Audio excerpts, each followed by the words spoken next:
Hello, जय हिंद। कैसे हैं आप लोग, बताइए। उम्मीद करती हूँ सब लोग स्वस्थ होंगे, अच्छे होंगे, अपना ख्याल रख रहे होंगे और खूब पढ़ाई लिखाई कर रहे होंगे।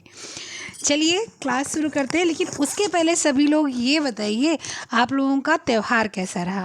भाई, दशहरा आप लोगों का ईश्वर की कृपा से अच्छा बीता होगा। और अगर अभी तक मूर्ति वगैरह नहीं देखे तो बिल्कुल देख लीजिए, अभी पूर्णिमा तक रहने वाली है, खासकर सिटीज़ में। ठीक है। और ये बताइए आप लोगों का नवरात्रि पहला और आखिरी दिन कैसा रहा, हवन वगैरह कैसे हुई, सब कुछ बताइएगा कमेंट बॉक्स में कि आप लोगों ने नवरात्रि का 9 दिन, दशहरे का दिन, रामनवमी का दिन सब किस प्रकार से मनाया, किस प्रकार से व्रत किया, कितना खुशी से आप लोगों ने दिन निकाला।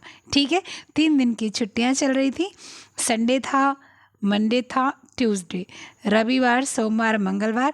इसमें जी भर के आनंद उठा सकते थे। क्या क्या, एक तो संडे को व्रत रख कर लास्ट दिन का, सोमवार और मंगलवार आराम से हवन पूजा पाठ कर कर और दशहरा का आनंद उठाकर रावण दहन करके। ठीक है। तो सब ने आनंद उठाया होगा भाई, सबको ढेर सारी खुशियाँ कि आप लोग का जैसे ये दशहरा अच्छे से गुजरा। और अगर किसी का भी किसी कारणवश कुछ भी तकलीफ हुई तो ईश्वर से ही प्रार्थना रहेगी अगला दशहरा उसका बहुत अच्छा गुजरे। लेकिन उम्मीद है ये सबका त्यौहार बहुत अच्छे से गुजरा होगा और सब ने आनंद उठाया होगा। आ जाइए, पढ़ाई करने की बारी शुरू हो गई और हम लोग शुरू करते हैं अपना यूथ प्रैक्टिस सेट। और आप लोग को लगता होगा कि सीरीज़ क्वेश्चंस ही चल रहे हैं। जानते हैं आप लोग कि एक बहुत बड़ी चुनौती है यूथ को कंप्लीट करना, क्योंकि यूथ की बुक बहुत मोटी है। उसको ख़त्म करके बीच बीच में चीज़ों को इधर उधर कर देने से वो पेंडिंग पड़ा रह जाता है। तो उसको ख़त्म करना मेरे लिए बहुत बड़ी चुनौती की बात है। पहले मैं वो बुक ख़त्म करना चाहती हूँ, उसके बाद ही अब मैं कुछ करवाना चाहती हूँ। इसलिए मैं जब करवाती हूँ तो उसको करवाना अपना प्रेफर करती हूँ, फर्स्ट प्रायोरिटी रखती हूँ। बाद की बात है मैं क्या और दूँ या ना दूँ, वो अलग सी बात है। ठीक है। तो आज भी कोशिश करूँगी ज़्यादा से ज़्यादा क्वेश्चन करने की। आपके पास, जिसके पास बुक है उसको पता होगा कितनी मोटी बुक है, और जिसके पास बुक नहीं है वो उम्मीद लगा सकते हैं कि वास्तव में बहुत मोटी बुक होगी। क्योंकि कितने दिन से हम लोग का आज 106 नंबर 106 106 नंबर 106 नंबर का चल रहा है। और मुझे लगता है जहाँ तक ये 130 वगैरह तक या उससे भी ज़्यादा जा सकता है। प्लेलिस्ट बनी हुई है, जिसको भी जो है फर्स्ट से लेके लास्ट तक देखना है, बिल्कुल प्लेलिस्ट पे चले जाइए। बार बार आग्रह करती हूँ, निवेदन करती हूँ कि आप लोग जो है प्लीज़ जो है आप लोग जाइए, यूथ प्रैक्टिस सेट का प्लेलिस्ट खोलिए और शुरू से लेकर लास्ट तक देखाइए। क्योंकि आपका एग्ज़ाम आ जाएगा तो रिवीजन इतना ज़्यादा नहीं हो पाता है। खुद सोचने वाली बात है ना, 120 130 140 150 वीडियोज़ अगर होंगी तो रिवीजन नहीं हो पाता। सब ने क्लास की होगी, बहुत लोग सोचते हैं लास्ट टाइम क्लास देख लेंगे, बट क्लास देख नहीं मिलती है। क्योंकि एक दिन में आदमी कितना देखेगा, और एक दिन में अगर बहुत देखेगा तो दिमाग भी तो उसका बिल्कुल से बदल जाएगा ना। 1 घंटे के बाद पढ़ने का मन नहीं करता, खासकर वीडियो वगैरह के माध्यम से। ठीक है। अभी किसी की क्लास आप लेते हो, 2 घंटे 3 घंटे पढ़ते हो, और उसके बाद में आप 2-3 घंटे नाम का पढ़ते हो, 1 घंटे बाद बिल्कुल आपकी इच्छा नहीं होती कि अब आप पढ़ो। तो इसीलिए सबसे निवेदन करती हूँ कि आपका प्लेलिस्ट यूथ का बना हुआ है, जाकर 2-2 3-3 प्लेलिस्ट दोहरा, 2-2 3-3 वीडियोस दोहरा लीजिए, आपके लिए अच्छा होगा। चलिए, बातें बहुत हो गई, शुरू करते हैं। क्वेश्चन नंबर 111 होगा आज हम लोग का है, वृद्धि विकास की अवस्थाएं एवं प्रत्येक अवस्था का विकासात्मक कार्य। हम लोगों ने 10 क्वेश्चन इसमें का कर लिया था, मतलब उसके पहले भी क्वेश्चंस किए थे, बट उससे 10 क्वेश्चन हम लोगों ने किए थे। और अब आज 11वां क्वेश्चन है, और 11वां क्वेश्चन है लड़कों की वार्षिकी ऊंचाई। मतलब लड़का एक वर्ष में जितना ऊंचा होता है, कितना सेंटीमीटर होता है। ठीक है, सेंटीमीटर होता है। ठीक है। वृद्धि कितनी, कह रहा है लड़कों की वार्षिकी ऊंचाई वृद्धि सेंटीमीटर से कितनी सेंटीमीटर हो जाती है। मतलब 1 वर्ष का बच्चा इतने वर्ष में होता तो 1 वर्ष बाद वो कितने सेंटीमीटर का होता है। तो 5 सेंटीमीटर से 6 सेंटीमीटर उसकी वृद्धि होती है, 4 से 7 सेंटीमीटर वृद्धि होती है, 5 से 8 सेंटीमीटर वृद्धि होती है, 5.5 से 8.5, या 6.5 से 7.5। ये आपको बताना है। तो कितनी वृद्धि होती है बताएं। आंसर आपका क्या जाएगा? आंसर जाएगा आपका नंबर ए। क्यों? क्योंकि 5 से 6 सेंटीमीटर औसतन वृद्धि होती है, किसी की ज़्यादा किसी की कम नहीं निकाली जाती ना, औसतन निकाली जाती है। नेक्स्ट क्वेश्चन आपका क्या है? विकास परिषद विकास कार्यक्रमों की रूपरेखा तैयार करता है कौन? Village development committee, block development committee, national development committee या स्टेट डेवलपमेंट कमेटी? तो विकास परिषद की जब बात होती है तो स्टेट डेवलपमेंट कमेटी की बात आ जाती है। अपने प्रथम जन्मदिन पर बालक अपने वजन का कितना हो जाता है? तो सबको पता है 3 गुना। 6 महीने पर 2 गुना और साल भर पे 3 गुना। एक शिशु की पहली स्वैच्छिक गतिविधि है जिसमें संपूर्ण शरीर सम्मिलित होता है। घुटनों के बल चलना, रेंगना, पलटना, बिना सहारे के बैठना। पहली स्वैच्छिक गतिविधि, स्वैच्छिक मतलब खुद की इच्छा से, कोई ज़बरदस्ती नहीं करेगा।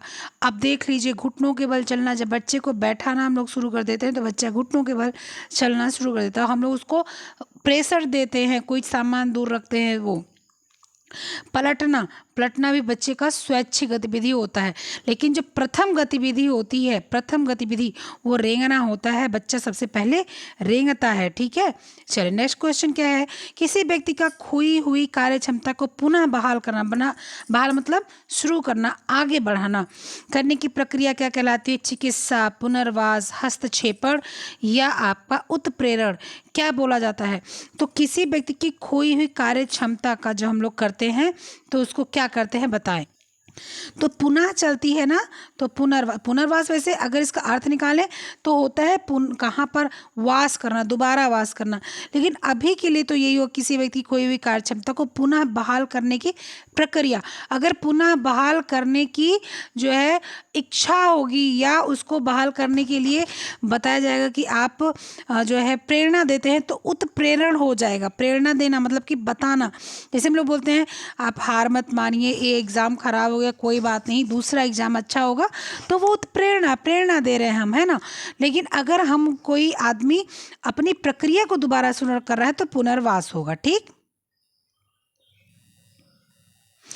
मनुष्य के शारीरिक आयामों को मापने के लिए काम में आने वाली तकनीकी है एंथ्रोपोमीट्री, क्लिनिकल, जैव रासायनिक या आधारीय सर्वेक्षण। तो मानोमिति जो होता है यही सही है। जबड़े, दांत और होठों की विकृति, विकृति मतलब टेढ़ापन का कारण क्या होता है? स्टटरिंग यानी बड़बड़ाना, स्टैमरिंग यानी हकलाना, वाक अस्खलन, हकलाने से बोलते हैं ना, मान लो आपको बोलना है मेरा नाम पूजा है, मान लो सपोज दैट, तो बोलेंगे मेरा नाम पूजा, ये वाली जो बात है, या हकलाना, जैसे ऐसे बोलते हैं बच्चे, हकलाते हैं, वो चीज़। क्लटरिंग, अव्यवस्थित वाणी दोष, मतलब कि अव्यवस्थित वाणी दोष का मतलब क्या होता है? जबड़े टेढ़े होते हैं, जीभ कटी होती है, नीचे सटी होती है, दांत नहीं जमे होते हैं, तो वाणी जो होती है वो कंफर्म क्लियर नहीं होती है। ठीक है, और लिपसिंग, लिपसिंग मतलब तुतलाना, बच्चे जो तुतलाते, छोटे बच्चे जो तुतलाते हैं, आंसर कल्टरिंग हो जाएगा। कल्टरिंग होता है कि वाणी दोष हो जाती है। शारीरिक परिणामों में बढ़ोतरी का मतलब क्या है? वृद्धि, विकास दोनों मानो होती। तो शारीरिक परिणामों की वृद्धि जो बढ़ोतरी का मतलब वृद्धि और विकास दोनों हो जाता है। सहयोगात्मक अधिगम आयोजित किया जाता है कक्षा कक्ष परिस्थितियों में, कक्षा कक्ष के बाहर में परिस्थितियों में, एक दोनों उपरोक्त में से कोई नहीं। तो सहयोगात्मक जो परिस्थिति होती है, अधिगम, अधिगम मतलब सीखना, तो एक तो कक्षा कक्ष में होता ही है, दूसरा जब कहीं बाहर में भी कोई काम होता है, यहाँ पर बच्चों की बात हो रही है तो बच्चे बाहर से भी सीखते हैं। हम लोग घर में बच्चे हम लोग के सीखते नहीं क्या? गाली दे रहे हैं बच्चों भी सीख रहे हैं, आप अच्छा काम कर रहे हैं बच्चे भी सीख रहे हैं, आप अच्छी बोली बोल रहे हैं बच्चे भी सीखते हैं। आप देखते हैं छोटे छोटे बच्चे रामायण पढ़ लेते हैं, छोटे छोटे बच्चे कुरान पढ़ते हैं, बाइबिल का ज्ञान होता है। तो क्या होता है? ये संगत का ही असर होता है। तो ऑप्शन क्या हो जाएगा? ए और बी, यानी कि ऑप्शन आपका सी हो जाएगा। ऑप्शन क्या हो जाएगा आपका?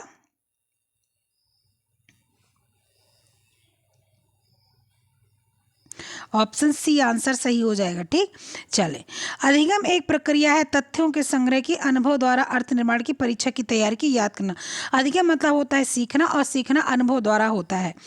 मानव विकास होता है क्रमिक, निरंतर, वैयक्तिक, उपरोक्त सभी। मानव विकास किस प्रकार से होता है बताना है। तो मानव विकास क्रम अनुसार होता है, सही बात है कि ऐसा नहीं कि हाथ लंबा हो जाएगा पैर नहीं लंबा होगा, पेट लंबा हो जाएगा सर नहीं लंबा होगा, क्रमिक होगा। निरंतर चलता रहता है, वैयक्तिक होता है, मतलब हर व्यक्ति का भिन्न होता है, यानी कि उपरोक्त सभी। ठीक है। अंतर्दृष्टि अधिगम परिणाम है। अंतर्दृष्टि मतलब अपने अंदर देखने वाली चीजें। उद्दीपन उपक्रिया, उद्दीपन मतलब कोई चीज रखकर, उद्दीपन मतलब प्रेरित करने के लिए कोई चीज रखना। गेस्टाल्ट प्रत्यक्षीकरण, गेस्टाल्ट मतलब आपका हो गया जैसे कोई चीज दिखने वाली है या नहीं दिखने वाली है तो आप अंदर मन से आप उसको समझ बूझ सकते हैं। उद्दीपन समाजीकरण और पुनर्वलोकन, ठीक है, जो पहले देखा हो। तो अंतर्दृष्टि अधिगम जो है वो क्या है, गेस्टाल्ट प्रत्यक्षीकरण है। गेस्टाल्ट प्रत्यक्षीकरण का मतलब क्या होता है कि अधिगम सीखना जो है वो व्यक्ति की पहले से भी है, कुछ चीज़ें अंदर वंशानुक्रम होती हैं, माता पिता अच्छे होते हैं तो बच्चों के अंदर कुछ चीज़ें अच्छी आ जाती है, लेकिन साथ साथ वो सीखते समझते हैं, अंदरूनी चीज़ भी आती कि ऐसा मुझे नहीं करना चाहिए था। विकास के लिए प्रशिक्षण में जिन चरणों को अनुपालित किया जाता है अनुक्रम में लगाइए। मूल्यांकन, क्रियान्वयन, कार्यक्रम की तैयारी, अनुवर्ती कार्रवाई, आवश्यकता, आकलन। ठीक है, तो क्या क्या करना है ये आपको देखना है और बताना है। ठीक है, तो बताएं।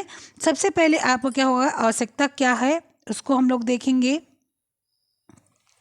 इसके बाद में आवश्यकता देख ली हम लोगों ने, तो कार्यक्रम कैसा है, ठीक है। फिर उसके बाद में हम लोग क्या करते हैं, उसके मतलब में हम लोग फिर क्रिया करते हैं उस पर।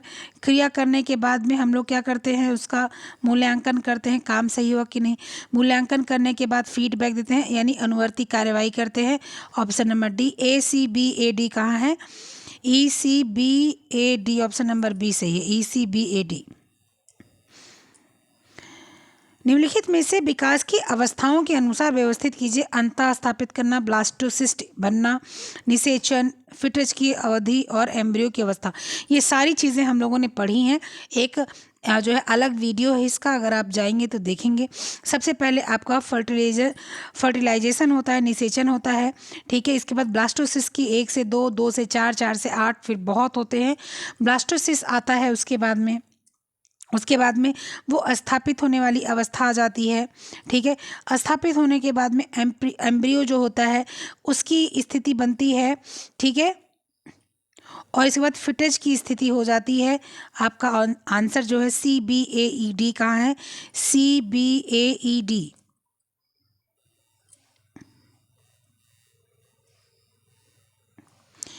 ठीक, बाल विकास की अवस्थाओं को सही क्रम में लगाना है आपको, ठीक है। एंटीनेटल, प्रीनेटल, नियोनेटल, इन्फेंसी या शैशव अवस्था आप बोल सकते हैं, टोडलर अवस्था। तो आपको कुछ नहीं करना, ये आप सारी चीज़ें एंटीनेटल, प्रीनेटल, नियोनेटल, शैशव अवस्था और टोडलर बाल अवस्था, शैशव अवस्था, नियोनेटल बिल्कुल पैदा होने की अवस्था, प्रीनेटल बिल्कुल जो है बच्चा बस पैदा होने की बिल्कुल अवस्था में होता है, एंटीनेटल जब बच्चा अंदर रहता है। ये सारी चीज़ें यही हैं आपकी 1, 2, 3, 4, 5। ऑप्शन नंबर डी बिल्कुल सही है। विकास किसका परिणाम है, अनुवांशिकता एवं वातावरण, अधिगम एवं परिपक्वता, अधिगम एवं प्रशिक्षण और अवलोकन एवं आपका अधिगम, ठीक है। तो विकास आपका सब पहले तो ये आप बोलेंगे अनुवांशिक और वातावरण और अधिगम और परिपक्वता, ये आपका दोनों है। ऑप्शन नंबर ए और ऑप्शन नंबर 2 जो है वो सही है। युवा वर्ग के किशोरों में भिन्न समझने के लिए विधान के लिए मापदंडों का प्रयोग किया गया है। शारीरिक विकास, आर्थिक विकास, बौद्धिक विकास, सामाजिक भावनात्मक विकास। तो किशोरावस्था की क्या चीज़ें होती हैं आपको पता है। हम लोग सोचते हैं कि बच्चे क्या लड़की है लड़का, या बड़ा है या छोटा, ठीक है। बौद्धिक विकास, बच्चे का बुद्धि किस प्रकार से हुआ है, समाज में भावना किस प्रकार से जागृत हो रही है, तो ये बच्चे के अंदर आता है। आर्थिक से कोई मतलब नहीं होता। A, C और D, C, option number C सही है।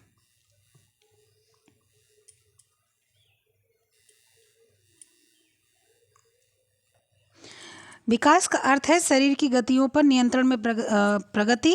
कहने का मतलब विकास का अर्थ है शरीर की गतियां और नियंत्रण किस प्रकार से होती है, तीव्र होती है, धीमी होती है, प्रेरण होती है, औसत होती है।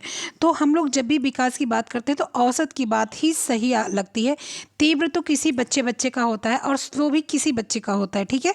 तो ऑप्शन नंबर आपका क्या चला जाएगा, औसत। 1 मिनट,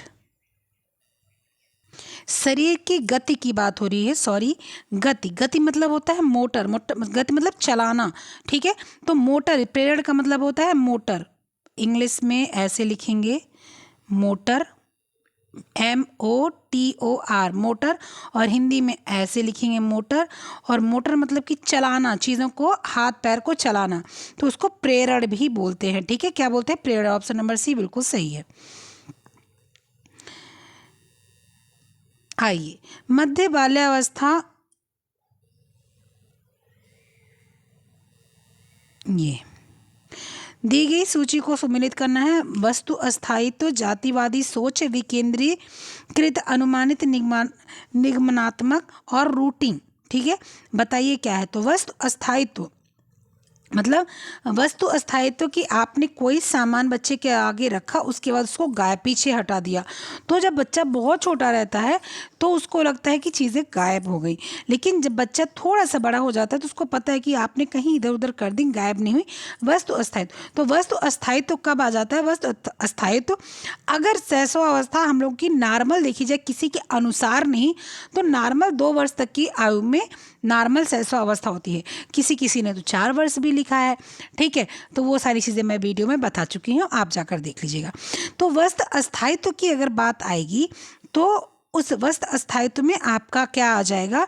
आप यहाँ पर इसमें कुछ नहीं कर सकते क्योंकि इसमें पूर्व बाल्यावस्था, इसको आप सही कीजिए, ये पूरा गलत सलत दिया हुआ है, ठीक है। क्योंकि वस्तु अस्थायित्व कब आ जाता है? जब बच्चा 2 साल का करीब हो जाता है तब। और 2 साल का कब होता है?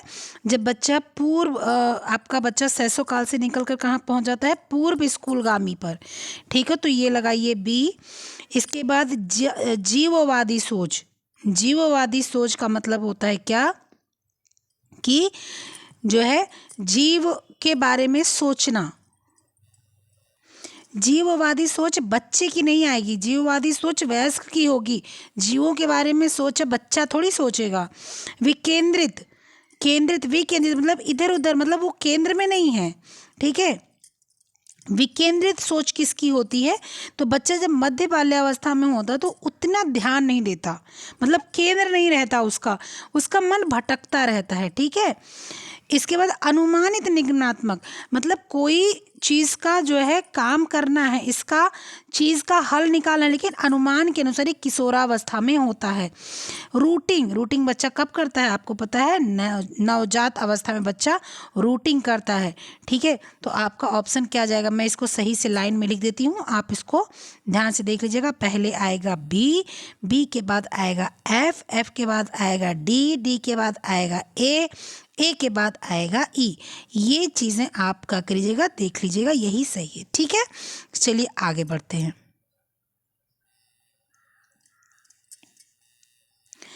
मानव विकास को प्रभावित करने वाली निम्नलिखित में से कौन सी प्रणालियां हैं जो पारिस्थितिकी प्रणाली सिद्धांत को परिभाषित करती हैं? The ethno system, the meso system, the exo system, the chrono system.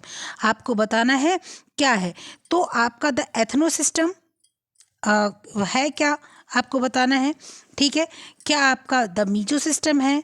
क्या आपका द एक्जो सिस्टम है? क्या द आपका क्रोनो सिस्टम है? ठीक है।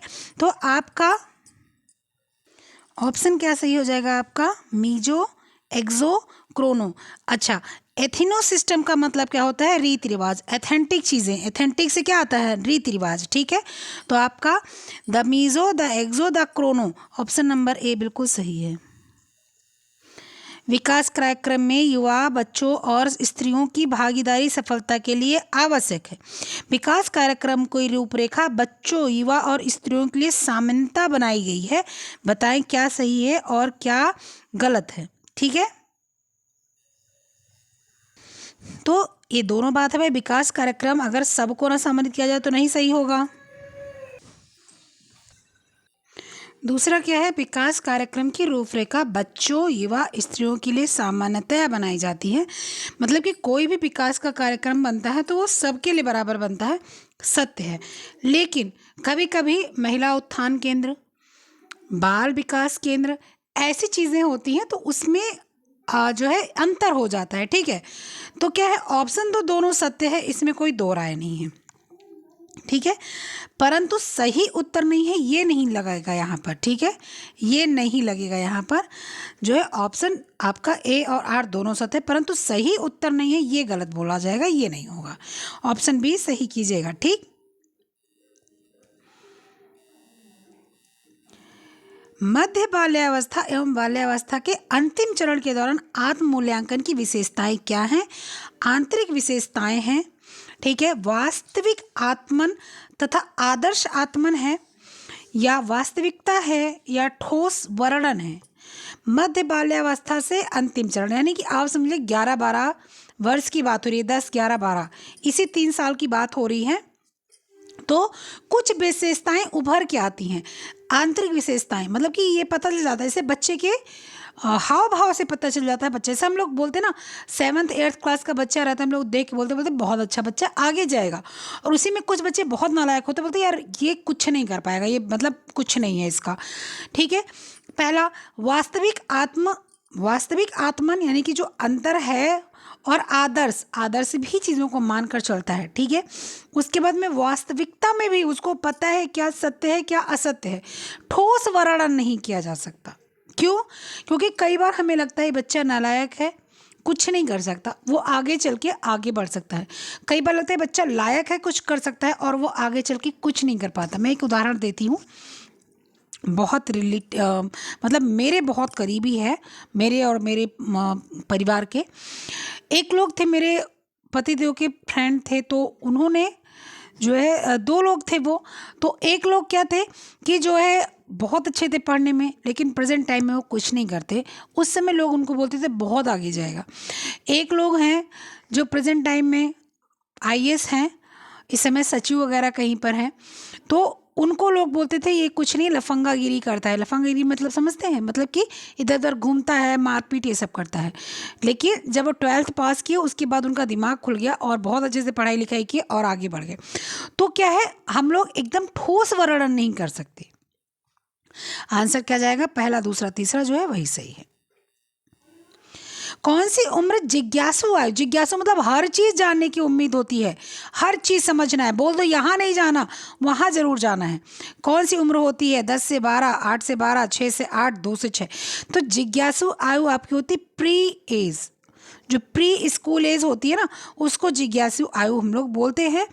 वो समस्यात्मक उम्र, उसको डर्टी एज, उसको जो है ट्वाई एज, ये सारी एज को हम लोग बोलते हैं, और इसको नन्हे वैज्ञानिक भी बोला जाता है। विकास की उत्पत्ति परिपक्वता और बुद्धि की परस्पर प्रक्रिया है, प्रशिक्षण और अभ्यास की परस्पर अवक्रिया है, परिपक्वता और सीखने की परस्पर क्रिया है, प्रशिक्षण और अधिगम। तो विकास की उत्पत्ति की बात हो रही, तो विकास तो पहले तो जो है परिपक्वता तो चलो ठीक है, धीरे धीरे बड़े होते हैं, और बुद्धि की परस्पर प्रक्रिया मतलब बुद्धि और अगर जो है आपके जो है परिपक्वता आराम से बढ़ जा रही है तो वही विकास की उत्पत्ति है। देखिए यहाँ पर ऑप्शन के अकॉर्डिंग इसी को लगाएंगे, लेकिन मान लीजिए अगर ऑप्शन इसके अलावा एक और दे दिया गया, क्या? विकास। एक होता है वृद्धि, एक होता है विकास। ठीक है, वृद्धि और विकास में अंतर क्या है? वृद्धि शरीर की बढ़ोतरी को बोलते हैं, और विकास दिमाग की बढ़ोतरी को बोलते हैं। तो यहाँ पर परिपक्वता और बुद्धि की परस्पर प्रक्रिया को विकास की उत्पत्ति बोलते हैं। सही बात है, लेकिन अगर मान लीजिए सपोज दैट, ठीक है, कि यहाँ पर विकास दिया हुआ है और वहाँ पर बुद्धि नहीं दी हुई है। कई बार क्या होता है, विकास दे दिया जाता है और बुद्धि ना करके वो शारीरिक विकास की चारों ऑप्शन डाल देते हैं। तो जो आपका सबसे उचित ऑप्शन होगा वो क्लिक कीजिएगा। फिलहाल यहाँ पर विकास और वृद्धि की बात हो रही है, विकास यानी मानसिक बुद्धि की बात हो रही है, तो परिपक्वता और बुद्धि जो होती है वो जब तक विकास नहीं होता है, जब तक बुद्धि जो है अच्छे से नहीं काम करती तब तक परिपक्वता मेच्योर नहीं होता बच्चा। ठीक है, विकास से तात्पर्य है गुणात्मक परिवर्तन, परिणात्मक परिवर्तन, गुणात्मक एवं परिणात्मक परिवर्तन, या उपरोक्त में से कोई नहीं। तो विकास, बुद्धि और विकास, वृद्धि और विकास। तो विकास अगर अच्छा हो रहा है बच्चे का तो गुण भी अच्छा बढ़ेगा और उसका परिणाम भी अच्छा मिलेगा। ठीक है, वैसे जो है अच्छा तो सबसे विकास की बात होगी तो गुणात्मक ही होगा, लेकिन अभी प्रेजेंट टाइम में सी सबसे उचित ऑप्शन है। शैशव अवस्था का सबसे महत्वपूर्ण समायोजन क्या है? तापमान परिवर्तन, श्वास लेना, चूसना, निकलना और उपरोक्त सभी। तो शैशव अवस्था का उपरोक्त सभी, सारे बच्चे शैशव अवस्था में ये सारी चीज़ें करते हैं। जन्म के पश्चात नवजात शिशु का प्रथम सप्ताह में वजन कम हो जाता है क्योंकि उसे पर्याप्त भोजन नहीं मिलता, बाह्य वातावरण में सामंजस्य बैठाता है, ज़्यादा समय सोता है, उसके स्वास्थ्य की देखभाल पर्याप्त हो जाती है। बच्चा वातावरण में समायोजन करता है, शरीर के अंदर पानी के अंदर रहता है, शरीर फूली रहती है और बाहर आता है तो शरीर एक बार में उसकी जितने उसके वातावरण में ये सामंजस्य बैठाता है तो शरीर क्या होती है, उसके पानी वगैरह जो शरीर के होते हैं वो सूख जाते हैं, बच्चा एकदम अपने एक्यूरेट साइज में आ जाता है। उसके बाद बच्चे का जो विकास होता है वो उसके शरीर में परिपक्वता और शरीर की बनावट में फर्क दिखता है। तो ऑप्शन नंबर आपका क्या जाएगा? बी। नवजात के भोजन में जोड़ा गया ठोस भोजन क्या कहलाता है? बीकोस्ट, वेमीन, मृदु भोजन या बिस्किट। तो आपका नवजात के भोजन में जोड़ा गया ठोस भोजन, ठीक है, क्या बोला जाएगा? तो उसको बीकोस्ट बोलते हैं। जैसे उसके दवा वगैरह दे देते हैं, या माँ को दूध नहीं हो रहा तो दूध अलग से लाकर उसको पाउडर वाला मिलता है उसको बना के देते हैं, ठीक है। तो ये सारी चीज़ों को बीकोस्ट बोलते हैं। शिशु अवस्था में अधिकांश भार में वृद्धि बढ़ती है हड्डी में, मांसपेशी में, वसा में और त्वचा में। तो जो फैट होता है शिशु अवस्था में वो ज़्यादातर क्या होता है? बढ़ा हुआ दिखाई देता है, इसीलिए बच्चा गुलगुल मोटू मोटू सा लगता है, ठीक है। नवजात को हीमोलाइटिक रोग के कारण होता है। हीमोलाइटिक मतलब जो है हीमो आपका जिसको बोलते हैं ब्लड में जो है रंग की कमी होना, जिसको हीमोग्लोबिन जो होता है जब वो डाउन होता है तो खून नहीं कम होता, कलर कम होता है, आरबीसी काउंट कम हो जाता है, ऑक्सीजन कम हो जाता है, ठीक है। उसको आरएच फैक्टर बोलते हैं, ठीक है। तो क्या होता है? आरएच असंगतता होती है, हीमोग्लोबिन की कमी होती है, एबीओ होती है, उक्त में से कोई नहीं, तो आरएच असंगतता होती है। जन्म से 8 से 12 मास के बच्चे की विकास अवधि को क्या बोलते हैं? टोडलर, सैसो, टीन आयु या पीयर, क्या बोलते हैं बताना है। तो जन्म से 8 से 12 मास, 8 से 12 मास की बात हो रही है आपके, 8 माह का बच्चा, और जन्म से 8 माह से 12 मतलब जन्म लिया और 8 या 12 माह तक के बच्चे को हम लोग शैशवावस्था बोलते हैं। टॉडलर एज मैंने आपको बताया था, कौन सा बोलते हैं? प्री स्कूल एज को भी टॉडलर एज बोलते हैं। नवजात शिशु के आकलन हेतु अपगार मापनी में 2 कर प्राप्तांक किसके लिए दिया जाता है? मैंने अपगार मापनी का 60 वीडियो बहुत अच्छे से बताया हुआ है, आप उसको देखेंगे तो आपको समझ में आएगा। मैं अभी तो यहाँ पर फिलहाल दिखा रही हूँ, आंसर बता रही हूँ। हृदय की गति प्रति मिनट 100 से 140 धड़कन, निम्न परावर्तक प्रक्रिया, सुदृढ़ श्वसन और रुदन, देह गुलाबी तथा हाथ पैर गुलाबी, ठीक है। तो आपका 2 कर प्राप्तांक किसके लिए जाता है, मतलब कि 2 नंबर किसके लिए दिया जाता है ये बताना है, ठीक है। तो किसके लिए? तो आपका हृदय, सुदृढ़ श्वसन और रुदन, देह गुलाबी। निम्न परावर्तक मतलब परिवर्तित प्रक्रिया नहीं, परिवर्तित प्रक्रिया, क्योंकि जब मापनी जो होती है मैंने आपको बताया था, बिल्कुल शॉर्ट्स आपको मिल जाएगा मेरे चैनल पर, जाकर देख लीजिएगा, समझ आ जाएगा। वैसे भी मैंने जितनी पीछे वीडियोस कराई सब में बताया है, कई बार क्वेश्चन आया है। अपगार का मतलब ये होता है उसमें चीज़ें होती हैं, बच्चे का जो है सारी चीज़ों को देखा जाता है जन्म से लेके और कुछ टाइम तक, और ज़्यादा से ज़्यादा 24 घंटे तक या कभी कभी 7 दिन तक भी चीज़ों को नाप लिया जाता है, उसके बाद नहीं। Option A, B, A, C, D. नवजात शिशु के कपड़ों के लिए रेगलान बाजू सबसे उपयुक्त मानी जाती है। रेगलान बाजू सैटिन बाजू होने के कारण अधिक घुमाव की जगह देती है। देखिए ये रेगलान है और ये बाजू गले से ही जुड़ी रहती है, जैसे और जो सारी बाजू होती हैं उनको गोल काटा जाता है। उनको कैसे काटा जाता है? और बाजू होती है तो मान लीजिए गला है, ये ऐसे कटा होता है, ये ऐसे, और ये यहाँ से ये बाजू कटी होती है ये। लेकिन जो रेगलान है वो कैसे कटा है? देखिए, ये गला है और यहीं से बाजू बनी है। ये बहुत ढीली ढाली बाजू होती है, ठीक है। ये लड़कियों के टॉप्स वगैरह में मिल जाता है, जो बहुत फ्रिल वगैरह वाले टॉप होते हैं, इन सब में। तो ये बाजू बच्चों के लिए बहुत उचित होती है, उपयुक्त होती है। ये आपका क्वेश्चन है, ठीक है। तो रेगलान बाजू क्या होता है? बच्चे के लिए बहुत अच्छा होता है, ठीक है। रेगलान बाजू सेट इन बाजू होने के कारण अधिक घुमाव की जगह देता है, ठीक है। रेगलान बाजू सेट इन बाजू की तरह, तो सेट इन बाजू क्या होता है? जो जोड़ा जाता है, ठीक है, सेट इन बाजू की तरह। लेकिन जो बाजू जोड़ा जाता है, जरूर सेट इन तो सारे बाजू होते हैं, हम लोग के ब्लाउज वगैरह पहनते हैं, लेकिन आपके जो रेगलान होते हैं वो ही उचित होते हैं। और आपका ऑप्शन नंबर ए सही है, और आर जो है वो उतना सही नहीं है, इसलिए ए और आर आपका जो ऑप्शन नंबर ए है ही सही लगाएंगे। जन्म के समय नवजात शिशु रोता है तो रक्त प्रवाह उत्तेजित होता है, श्वसन क्रिया आरंभ होती है, वह भूखा होता है, उसे दर्द हो रहा होता है।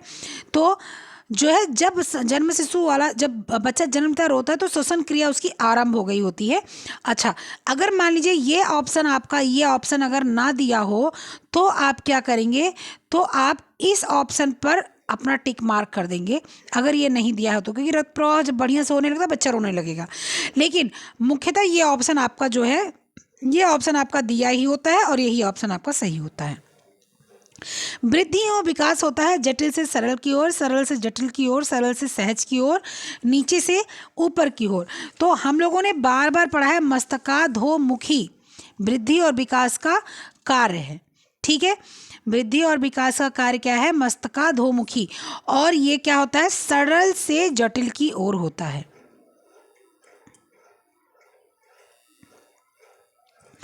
मानव विकास अध्ययन बाल्यावस्था से, बाल्यावस्था क्या है? बाल्यावस्था यौवन अवस्था, वृद्धावस्था से गर्भाधान अवस्था और प्रौढ़ावस्था तक। तो बता दूं मैं आपको, हम लोग की जो बात होती है बाल उसमें होम साइंस में, तो गर्भावस्था से लेके वृद्धावस्था, ठीक है। कहाँ तक? गर्भ से लेके मृत्यु तक, ठीक है। तो ये उल्टा लिखा हुआ है, लेकिन यही है, गर्भ से मृत्यु तक। उल्टा लिखा हुआ नहीं है, ये हम लोग को कंफ्यूज करने के लिए उल्टा लिखा हुआ है। ऑप्शन नंबर सी सही जाएगा। विकासात्मक कार्य किसके द्वारा दिया गया है? हैविरास्ट, हल्ट, गिलफोर्ड, पियाजे, पावलोव। किसके द्वारा विकासात्मक कार्य दिया गया है? इसको मैंने बताया हुआ है, और आज का ये आपका क्वेश्चन है, आंसर सब लोग करेंगे। नवजात शिशु में कौन सी इंद्रियां सबसे कम विकसित होती हैं? देखना, सुनना, स्पर्श, सूंघना। नवजात शिशु में सूंघना सबसे देर में। शैशवावस्था का सबसे महत्वपूर्ण समायोजन क्या है? तापमान परिवर्तन, श्वास लेना, चूसना, निगलना, उपरोक्त सभी। तो सबसे पहले बच्चा श्वास लेगा, तापमान परिवर्तित होगा और चूसेगा, निगलेगा, उपरोक्त सभी। यौवनावस्था को विभाजित किया गया है 5 अवस्थाओं में, 4 अवस्थाओं में, 3 अवस्थाओं में, 2 अवस्थाओं में। यौवन अवस्था को कितने अवस्थाओं में विभाजित किया गया है? तो यौवन अवस्था 2 है, एक पूर्व, एक उत्तर।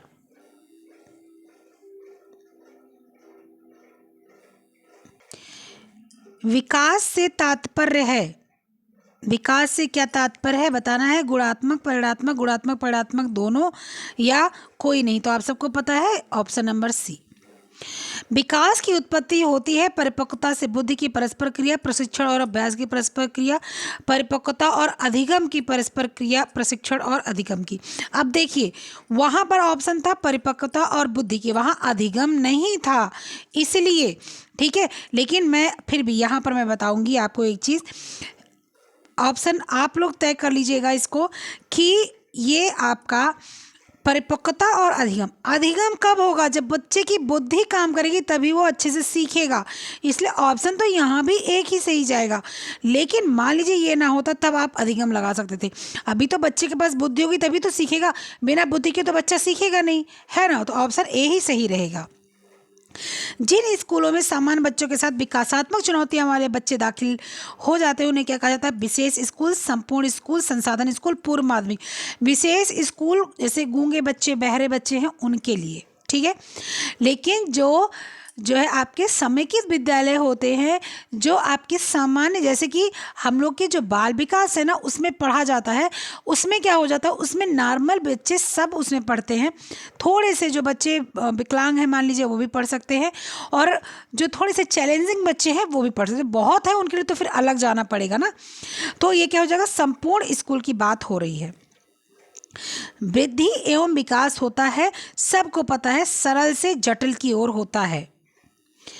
मानव विकास अध्ययन है, ये भी सबको पता है, गर्भाधान से वृद्धावस्था तक या मृत्यु पर्यंत तक, ये भी आप बोल सकते हैं। ठीक। बालक के विकास के लिए सहायक है माता पिता, विद्यालय, समाज, उपरोक्त सभी। आप सबको पता है उपरोक्त सभी। बच्चों के दांत निकलने आरंभ हो जाते हैं कब, 1 पर, 3 पर, 6 पर, 10 महीने पर। तो आप सबको पता है अगर यहाँ पर 6 के बदले 7 होता, मान लीजिए 1, 3, 7, 10, तो 7 लगा देते, 1, 3, 8, 10, तो 8 लगा देते। लेकिन अगर 6 है तो आप 6 लगाएंगे। मान लीजिए अगर ये हो जाए 1, 3, 6, 7, तो भी 6 पे ही लगाइएगा, क्योंकि उचित तो जो आयु होती है वो तो बच्चे के 7 महीने के बाद ही लगता है। बच्चा जब 8वें में प्रवेश करता है तो दांत निकलना प्रारंभ हो जाता है। लेकिन लिखी हुई जो बात है वो 6 से 8 मंथ देखने को मिलता है, इसलिए 6 लगाना पड़ता है। वृद्धि का अर्थ होता है संख्यात्मक, दिशात्मक, लंबवत, गुणात्मक। तो आपको पता है वृद्धि मतलब होता है बढ़ना, वृद्धि तो होती है मात्रात्मक। अब यहाँ मात्रात्मक नहीं है तो क्या करें, गुणात्मक तो विकास होता है ना, विकास गुण बताता है आपका। लेकिन अभी यहाँ क्या है नहीं। अब इसमें क्या किया जा सकता है, तो आप चाहे उसको कुछ भी बोल सकते हैं, संख्यात्मक, लंबवत, जो भी। फिलहाल गुणात्मक जो आंसर दिया हुआ है मेरे जो है हिस्से का जो उत्तर आपको समझना है वो आप यही समझे कि विकास गुणात्मक होता है, वृद्धि जो होती है वो मात्रात्मक होती है। ठीक। विकास का क्रम है धड़ पैर गर्दन सिर मुख, मुख गर्दन धड़ पैर सिर, सिर मुख गर्दन धड़ पैर, और आगे बढ़ने की जरूरत नहीं है। ऑप्शन नंबर सी जो है यही सही है। नवजात शिशु के लिए उपयोगी वस्त्र क्या है, आगे का नहीं है, लेकिन फिर भी आप इसको समझ लीजिए। पुराने सूती कोमल वस्त्र जो होते हैं नवजात बच्चे के लिए अच्छे होते हैं। पुराने क्यों मैंने बोला, तो पुराने इसलिए कि जब बच्चे जो सूती वस्त्र जब पुराने हो जाते हैं तो वो कोमल हो जाता है। आप देखिए आपके पास सूट होगा, साड़ियाँ होंगी, चद्दर होंगे, आप जब नया सूती कपड़ा लेकर आते हैं तो पानी ही नहीं सोखता। लेकिन जब आप उसको 1 बार 2 बार 3 बार धुल देते हैं तो बहुत अच्छे से पानी भी सोख लेता है, पसीना भी। साड़ियाँ वाड़ियाँ बहुत आरामदायक हो जाती हैं, कॉटन की साड़ियाँ अगर आप पहनते हैं, रिवाइव वगैरह नहीं लगाते तो क्या हो जाता है, ऑप्शन नंबर इसमें बी है जो वही आपका सही है, वही आपका सही मानिएगा।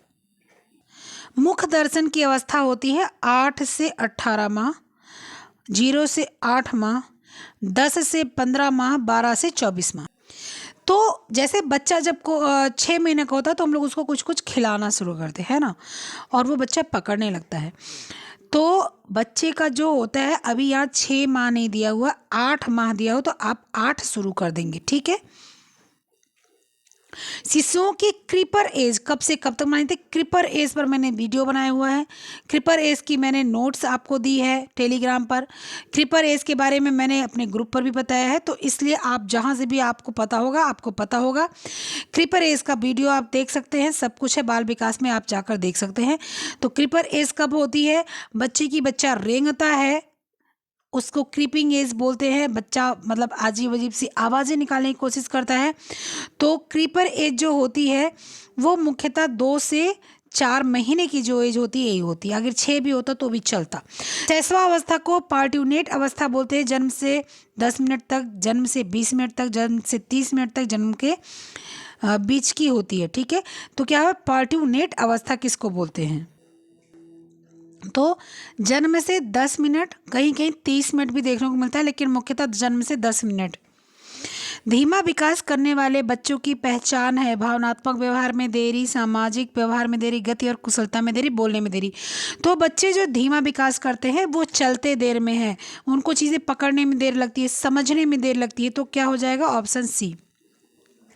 3 किलोग्राम भार वाले नवजात मानव शिशु का भार लगभग 2 गुना हो जाता है कब, जब बच्चा क्या हो जाता, 3 किलोग्राम भार वाले नवजात मानव शिशु का भार लगभग 2 गुना हो जाता है। तब जब बच्चा 6 माह का होता है तब वो 2 गुना बढ़ जाता है। ठीक है, तो 6 माह में, मतलब लिखी बात तो ये है कि जब बच्चा 6 माह का होता है तो 2 गुना, और जब साल भर का होता है तो 3 गुना। ठीक है, ऑप्शन सही कीजिएगा भाई, ये ऑप्शन गलत है। अच्छी आदतें डालने का समय कब होता है? किशोरावस्था, वयस्क होने पर, जन्म से 5 वर्ष, गर्भावस्था। तो आपको पता है कि अच्छी आदतें जो होती हैं वो जो बच्चा जो है छोटा होता है तभी उसको डाल सकते हैं। किशोरावस्था, जन्म, अब बच्चा पेट में रहेगा तब क्या उसको सिखाएंगे? तब तो माँ जो अच्छा अच्छा करेगी वो बच्चे के अंदर जाएगा। अभिमन्यु वाली कहानी सुने होंगे आप सब लोग। हरलाख के अनुसार विकास का अर्थ क्या होता है? गुणात्मक और मात्रात्मक दोनों में परिवर्तन। विकास का अर्थ हरलाख मानते हैं गुण और मात्रा दोनों में परिवर्तन विकास होता है। वैसे विकास गुणात्मक होता है और वृद्धि मात्रात्मक होती है, इसको तो दिमाग में बैठा के रखिएगा। ठीक है, विकास में होने वाले परिवर्तन होते हैं रचनात्मक, विनाशात्मक, रचनात्मक, विनाशात्मक, शारीरिक। विकास में होने वाले जो परिवर्तन होते हैं वो रचनात्मक होते हैं। ठीक है, उनके अंदर कुछ ना कुछ बदलता है, कुछ ना कुछ चीज़ें मिलती हैं, विनाश खत्म कुछ नहीं होता, उसी में परिवर्तित हो जाती हैं। ठीक है, हल्लाक के अनुसार शैशव अवस्था कितनी है? जन्म से 2 वर्ष तक, जन्म से 2 सप्ताह तक, गर्भाधान से 2 सप्ताह तक, गर्भाधान से 2 वर्ष तक। आंसर क्या होगा? हरलाख जो है वो अपना क्या मानते हैं बताएं? शैशव अवस्था कितना मानते हैं? जन्म से, सॉरी, क्या बोलते हैं, जन्म से 2 वर्ष तक नहीं मानते, मानते हैं कब? उनका 14 दिन से लेके 2 वर्ष तक। तो फिलहाल अभी के लिए इसको लगा देते हैं, ये जन्म से 2 वर्ष तक लगा देते हैं, लेकिन मानते क्या है? 14 दिन से जो है 2 साल तक। ठीक है, ये मानते हैं। ठीक, तो अभी ये लगा देते ए। जोन्स के अनुसार विकास की अवस्था नहीं है, शैशवावस्था, बाल्यावस्था, किशोरावस्था, प्रौढ़ावस्था। तो क्या हो जाएगा आपका? प्रौढ़ावस्था। प्रौढ़ावस्था फिलहाल किसी की भी विकास की अवस्था नहीं मानने योग्य होती है। हरलाख के अनुसार नवजात अवस्था कितने समय की होती है? सबको पता है कि हरलाख के अनुसार जन्म से क्या बोलते हैं, हफ्ते तक या 15 दिन तक जो होता है वो नवजात अवस्था हरलाख मानते हैं। कितना? जन्म से आपके मतलब यहाँ पर से, हाँ नहीं दिया हुआ है यहाँ पर, क्या होता है? जन्म होता है जिस दिन, जन्म से 14 या 15 दिन या आपका 2 हफ्ते। ठीक है, ये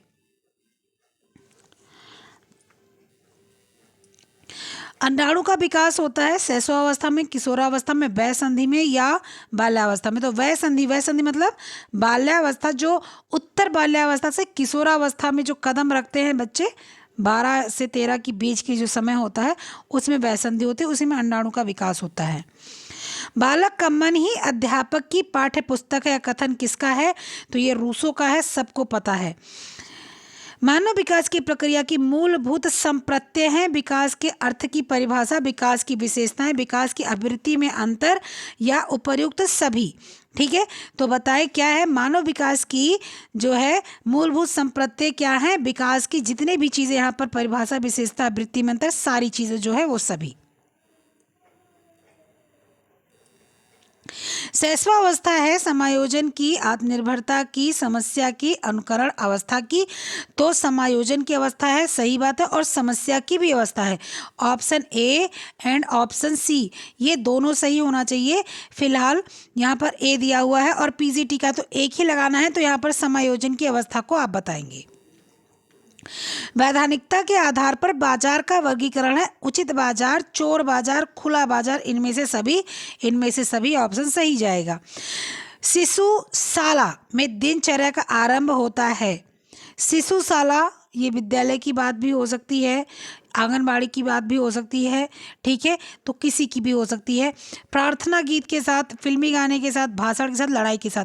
तो प्रार्थना गीत होता है बच्चों का, जिसको हम लोग प्रेयर बोलते हैं, जिसको असेंबली बोलते हैं, जिसको जो है आपके स्कूल का जो है बोलते हैं, जो सवेरे सवेरे बच्चे विद्यालय जाते हैं तो प्रार्थना होती है। ठीक है, शिशु पालन एवं समाजीकरण की प्रक्रिया का संबंध होता है विभिन्न साधनों और संसाधनों से, आंकड़ों के आहार से, साधनों के आंकड़ों से, किसी से नहीं।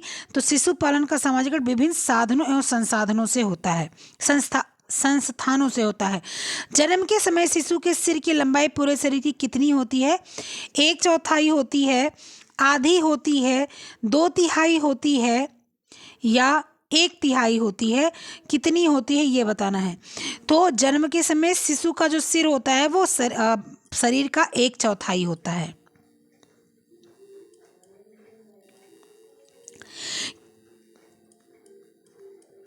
किस काल में बालक अधिकांश बातें घर वालों के अनुकरण द्वारा सीखता है? आपको पता है शैशवावस्था में ऐसा होता है। बच्चों के अस्थायी दांत कब निकल अस्थाई की बात हो रही, अस्थाई की बात नहीं हो रही। अस्थाई दांत कब निकलना शुरू हो जाते हैं? अस्थाई की बात हो रही है। तो अस्थाई दांत जो होते हैं, तो आप सबको पता है 4 साल तक किसी बच्चे के दांत नहीं टूटते हैं, ठीक है। जब तक बच्चा कम से कम 7 साल का नहीं हो जाता, दांत नहीं टूटते हैं।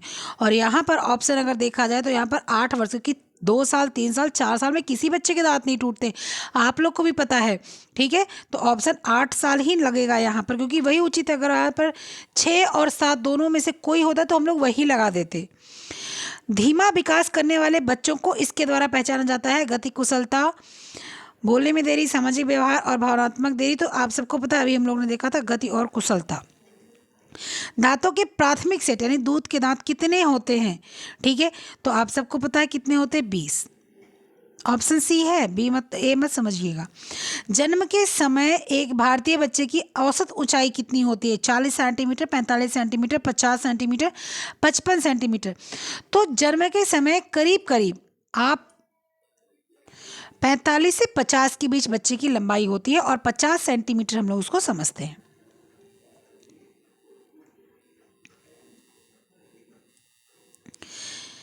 इसके बाद में है क्या? किस उम्र में बच्चे का आरंभिक वजन दुगना हो जाता है? सबको पता है 6 माह में। नवजात का प्रथम आहार क्या होता है? शहद, जल, माँ का दूध, गाय का दूध। तो माँ का दूध होता है। ये सब बहुत आसान है, इसमें बहुत ज़्यादा घूमने की जरूरत नहीं है। सूर्य की किरणों में निम्न कौन सा विटामिन प्राप्त होता है? आपको पता है विटामिन डी प्राप्त होता है।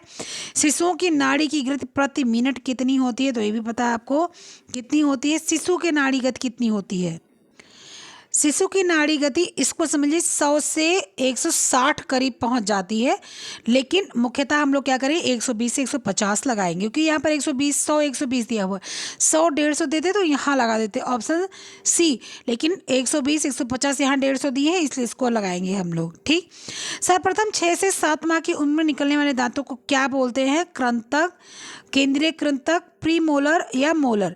तो आप सबको पता है कृंतक जो होता है, 4 दांत आगे की ये निकलते हैं, ये कृंतक होते हैं। से बच्चे काटते हैं, और उससे बच्चे दांत बहुत काटते हैं। कौन सा कथन असत्य है? विकास केवल परिपक्वता का परिणाम है। विकास एक अविराम प्रक्रिया है। विकास की प्रत्येक अवस्था की अपनी कुछ विशेषताएं होती हैं। विकास सामान्य से विशिष्ट या विशेष की ओर होता है। तो यहाँ से बिल्कुल साफ पता चल रहा है, ऑप्शन नंबर ए है, यही सबसे आपका गलत है इसमें, और यही आपके ऑप्शन के अकॉर्डिंग सही है। नवजात शिशु के शरीर में कुल कितनी हड्डियां पाई जाती हैं? 207, 206, 270, 210। तो नवजात शिशु के अंदर 270 से 300 हड्डियां पाई जाती हैं, जो कि कार्टिलेज होती हैं, आगे चल के वो जो है जुड़ जाती हैं। ठीक है, तो वो कितनी हो जाती हैं ये आप लोग को पता है। ठीक है, तो 206 हड्डियां बन जाती हैं। ऑप्शन नंबर आपका क्या है? सी बिल्कुल सही है। एक स्वस्थ नवजात शिशु का जन्म के समय औसत वजन कितना होता है? 2 किलो, 2.5 किलो, 2.8 किलो और 3.2 किलो। तो देखिए यहाँ स्वस्थ की बात 2.5 किलो दे रही है, नहीं 2.5 किलो आप नहीं लगाओगे, आप लगाओगे 3 किलो, क्योंकि आप सी भी लगा सकते हो। ठीक है, सी भी लगा सकते हो, क्योंकि 2.5 से 3 के बीच होना चाहिए। स्वस्थ बच्चे की बात हो रही, तो लेकिन 2.5 स्वस्थ नहीं है। तो आप अगर ऐसा ऑप्शन आपके पास आए तो आप खुद अपने दिमाग से सोचना, 2.8 लगाए तो 3.2, ऑप्शन दोनों सही है। एक शिशु घुटने के बल चलना किस आयु में प्रारंभ करता है?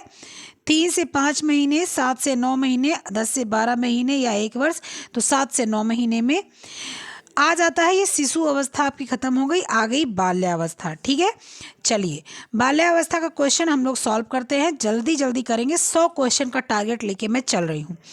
कोहलबर्ग के अनुसार निम्नलिखित कथन जिस क्रम में बाल्यावस्था के दौरान देखे जाते हैं क्या है? हेडोनिस्टिक, इंस्ट्रूमेंटल ओरिएंटेशन, ओबीडेंट एवं दंडित करने का orientation, social order mentoring orientation, good boy good girl orientation. बताना है क्या? तो सबसे पहले आपका आ जाता है पहला क्या? हेडोनिस्टिक एवं इंस्ट्रूमेंटल। उसके बाद में आपका बच्चा ओबीडियंस हो जाता है, आपकी बातों को सुनने लगता है, दूसरा। ठीक है, उसके बाद बच्चा गुड बॉय बैड बॉय वाली थिंग आ जाती है उसके अंदर। ठीक है, कि मैं अच्छा हूँ मैं ख़राब हूँ। इसके बाद सोशल ऑर्डर को वो समझने लगता है। 1 2 4 3 ऑप्शन जो है आपका वो सही है। 1 2 4 3 ऑप्शन नंबर डी।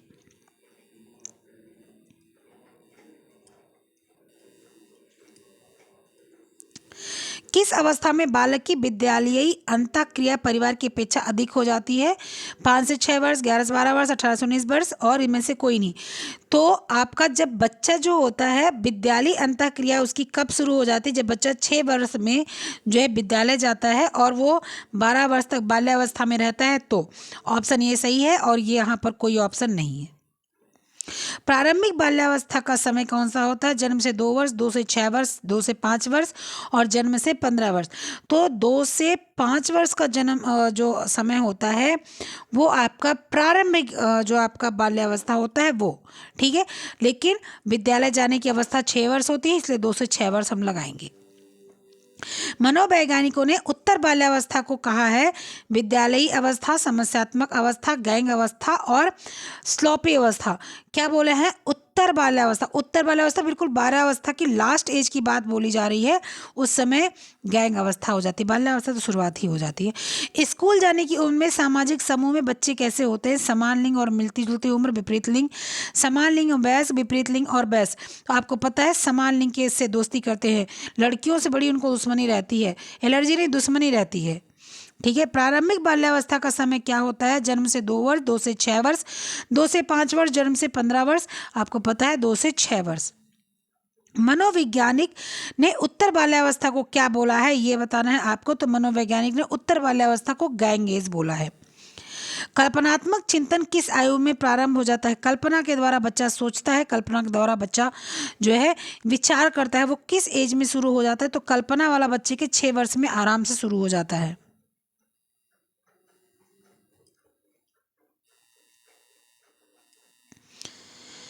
किस दार्शनिक का कथन है बालक मनुष्य का पिता होता है? आल्पोर्ट, आर्कबर्न और निमकाफ, वुडवर्थ। इनमें से कोई नहीं। तो वुडवर्थ ने बोला है कि बच्चा जो होता है वो आदमी पिता का पिता हो जाता है। अपने देश का सुयोग्य नागरिक बनने तथा अपने सामाजिक एवं पारिवारिक दायित्वों को सफलतापूर्वक निभाने की आवश्यकता, गुण, क्षमताएं विकास करने में महत्वपूर्ण भूमिका कौन निभाता है ये बताना है। तो स्कूल निभाता है, सबको पता है ये सारी चीज़ें। किस अवस्था में बालक की विद्यालयी अंतःक्रिया परिवार की अपेक्षा अधिक हो जाती है? तो आपको पता है कि बालक की विद्यालयी अंतःक्रिया परिवार की अपेक्षा अधिक हो जाती है जब बच्चा 6 से 12 वर्ष की आयु में होता है, यानी कि जब वो विद्यालय जाने लगता है 6 से 12 वर्ष की आयु में। 6 से 12 वर्ष तक के काल को क्या बोलते हैं? बाल्यावस्था, शैशवावस्था, युवावस्था, बुढ़ापा। बाल्यावस्था। बालक का मन एक खाली स्लेट या टेबुला सा, मैंने पहले पिछली वीडियो में बताया था, किसने बना है? जॉन लॉक, फ्रॉबेल, प्लेटो और चार्ल्स डार्विन। किसने बोला है ये चीज़? John Locke. ठीक। बालक जब 1 वर्ष का होता है तो बालक का भार कितना हो जाता है? आपको बताना है 3 गुना हो जाता है। ठीक है,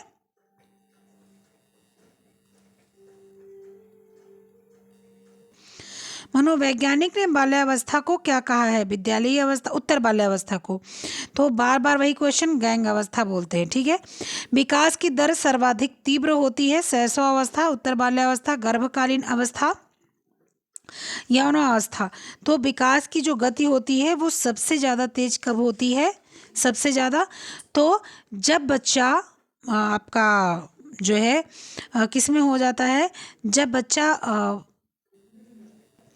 शारीरिक विकास की अगर बात होती है तो बच्चे का शैशवावस्था, मानसिक विकास की बात होती है तो बाल्यावस्था। लेकिन विकास की दर सर्वाधिक तीव्र होती है तो विकास की शैशवावस्था होती है। मैं बार बार ये चीज़ बोलती हूँ, ठीक है, बार बार बोलती हूँ, लेकिन यहाँ पर देखिए उत्तर बाल्यावस्था दिया हुआ है, ये सही नहीं है। मैं शैशवावस्था मानती हूँ, शैशवावस्था आप सी टेट का एग्ज़ाम दिए होंगे उसमें होगा, तो आप यही समझिएगा। बाल्यावस्था संघात से निम्नलिखित मानव विकार समस्या उत्पन्न हो सकती है: गंभीर असहचर्य, पीटीएसडी, नासा शोथ, अवसाद। ठीक है, बाल्यावस्था में ये बात हो रही है मनोविकार क्या क्या उत्पन्न हो सकता है। ठीक है, तो आपका गंभीर असहचर्य मतलब कि गलत दोस्ती हो सकती है बाल्यावस्था में। उत्तर बाल्यावस्था में की बात हो रही है यहाँ पर, जब बाल्यावस्था हो रही है और ये सारी चीज़ें आ रही है तो उत्तर बाल्यावस्था यहाँ पर लगा लीजिएगा। ठीक है, यानी किशोरावस्था की शुरुआत, क्योंकि यहाँ पर ऐसा कुछ भी नहीं है। ठीक है, पीटीएसडी ये भी उत्तर बाल्यावस्था है। इसके बाद में अवसाद यानी कि दुख चिंता, ये भी। नासा शोथ यानी कि आपको सूंघने वगैरह की, ये सब छोटे बच्चों को होता है, ये बाल्यावस्था, पूर्व बाल्यावस्था या बाल्यावस्था, मध्य बाल्यावस्था। यहाँ उत्तर बाल्यावस्था की बात हो रही है। उत्तर बाल्यावस्था में आपका यही जाएगा क्या, 1 2 4। एक बालक सावधान होगा जब वह समझेगा जानवरों का खतरा, खेलना, चित्रकारी, स्वप्न। तब वो सावधान होगा जब वो जानवरों का खतरा समझेगा। तो ये आपके थे 100 क्वेश्चन। क्यों, ये आपके हो गए करीब 113 क्वेश्चन। आज हम लोगों ने क्या किया, आज हम लोगों ने 113 क्वेश्चन सॉल्व किए हैं, जो कि बाल्यावस्था को ख़त्म किया है। अब कल से किशोरावस्था चलेगा। ठीक है, तो 100 क्वेश्चन की सीरीज़ थी, कैसी लगी बिल्कुल बताइएगा। चलिए फिर मिलते हैं नेक्स्ट वीडियो में, तब तक के लिए ख्याल रखिए, पढ़ते लिखते रहिए, भैया मस्त रहिए, खुश रहिए, बाय बाय, जय हिंद।